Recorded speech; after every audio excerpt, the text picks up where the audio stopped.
بسم اللہ الرحمن الرحیم۔ اعوذ باللہ من الشیطان الرجیم، بسم اللہ الرحمن الرحیم۔ السلام علیکم ورحمۃ اللہ، میرے پیارے پیارے بہن بھائیوں، امید کرتی ہوں آج کا روزہ آپ لوگوں کا بہت اچھا گزرا ہوگا۔ آج کی جو وظائف ہیں جو میں آپ کے ساتھ شیئر کرنے جا رہی ہوں، ان میں فجر کی نماز کے بعد جو آپ نے پڑھنا ہے وہ ہے دعائے رزق۔ وہ آپ نے پڑھنا ہے 40 مرتبہ۔ دعائے رزق کی بہت فضیلت ہے۔ اگر کوئی شخص روزانہ 100 مرتبہ اس کو پڑھنے کا معمول بنا لے تو اس کے رزق و روزی میں اور مال و دولت میں اتنی فراوانی ہو جائے گی کہ اس کے لیے سنبھالنا بھی مشکل ہو جائے گا۔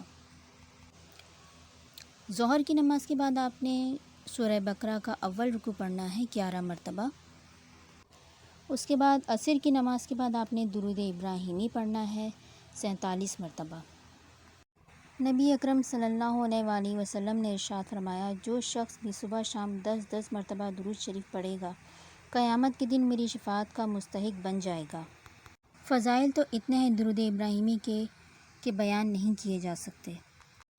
ایک صحابی نے حضور اکرم صلی اللہ علیہ وآلہ وسلم سے پوچھا، میں دن میں کتنے اذکار اور دعا کروں اور کتنا درود پاک پڑھوں؟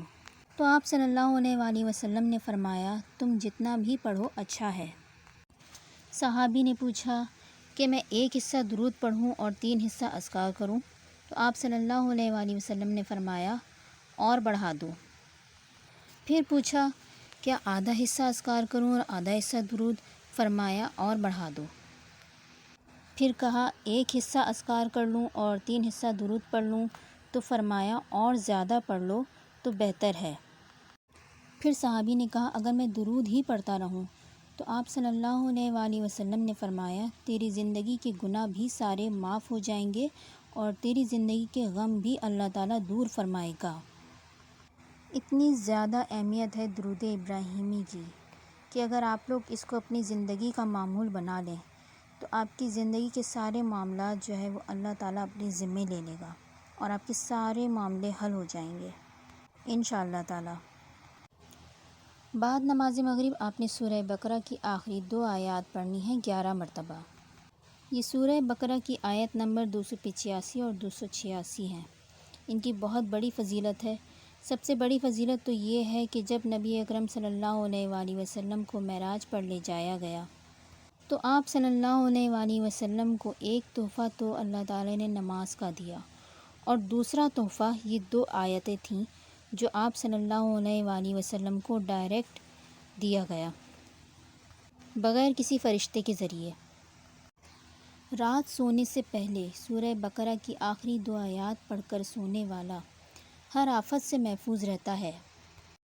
ہمارے پیارے نبی محمد مصطفیٰ صلی اللہ علیہ وآلہ وسلم نے ارشاد فرمایا، جس نے رات کو سونے سے پہلے سورہ بقرہ کی آخری 2 آیات پڑھ لیں وہ اس کے لیے کافی ہوں گی۔ دوسری روایت میں فرمایا، سورہ بقرہ کی آخری 2 آیات جادو کا اثر ختم کرنے کی زبردست تاثیر رکھتی ہیں۔ اسی طرح فرمایا، جس گھر میں مسلسل 3 راتوں تک یہ 2 آیتیں پڑھی جائیں شیطان اس گھر سے دور بھاگ جاتا ہے۔ یہ جامع ترمذی کی روایت ہے۔ سورہ بقرہ کی آخری 2 آیات پڑھ کر اللہ سے جو حاجت طلب کی جائے وہ پوری ہوتی ہے۔ یہ مسلم کی روایت ہے، عبداللہ بن عباس اس کے راوی ہیں۔ کوئی بھی شخص سورہ بقرہ کی آخری 2 آیات پڑھ کر جو بھی دعا مانگے گا، اپنی جو بھی حاجت اللہ تعالیٰ سے طلب کرے گا وہ انشاءاللہ تعالیٰ ضرور پوری ہوگی، ضرور قبول ہوگی۔ اس لیے آپ لوگ اس کو ضرور پڑھیں اور اپنی حاجت اللہ تعالیٰ سے منوائیں۔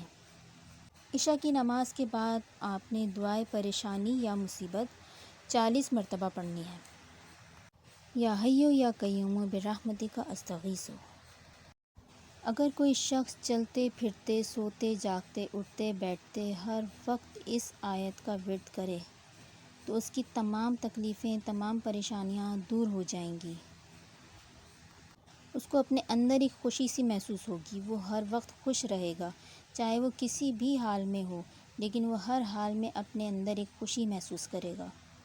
اگر کسی شخص کی آدھی رات کو آنکھ کھلے تو اسے چاہیے کہ اول آخر 11 بار درود شریف پڑھے اور بیچ میں 100 بار یا حیو یا قیوم برحمتک استغیث کی ایک تسبیح پڑھے۔ اس دعا کا اتنا اثر ہوگا کہ اس کے تمام غم و فکرات سے اسے نجات مل جائے گی، اس کے دشمن زیر ہوں گے، اللہ تعالیٰ غیب سے اس کی رزق اور روزی مقرر فرمائیں گے۔ تو یہ تھے آج کے وظائف۔ اگر آپ لوگوں کو میری ویڈیو اچھی لگی ہے تو اسے لائک ضرور کیجیے اور سبسکرائب کیجیے اور شیئر لازمی کیجیے۔ ویڈیو کو دیکھنے کا بہت بہت شکریہ۔ السلام علیکم ورحمۃ اللہ۔